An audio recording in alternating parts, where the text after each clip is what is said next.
Voluntaryong nagsuko sa otoridad sa gubat Sorsogon ang sarong lalaking miyembro kan Communist Terrorist Group o CTG alas 10 nin aga kan nakaaging Enero 20. Pigbisto ang dating rebelde na si alias Nico, 42 anyos, budget officer, collector asin bagman kan Barrios Coluson Larangan Guerrilla 1, Sub-Regional Committee 3, Bicol Regional Party Committee na nag-ooperara sa mga lugar kan Payawin, Kabiguhan, Carriedo, Manapao, Dita, Jupi asin Lapinig sa nasabing banwaan. Suminuko siya sa otoridad na nakakalat sa barangay Pinuntingan. Last January 20, 2025, 10 a.m. po, nag-surrender po si alias Chico, 42 years old.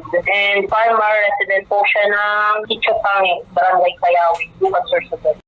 Nasa kustudiya na siya kan Sorsogon First Mobile Force Company para sa magkakanigong disposisyon. Sa ngayon po, sir, ay nasa kustudiya po siya ng pulisya, sir. And i-tapos na po namin ang kanyang mga documents para sa mga kaukulang benepisyo ng or mga tulong na ibibigay ng gobyerno para sa kanya.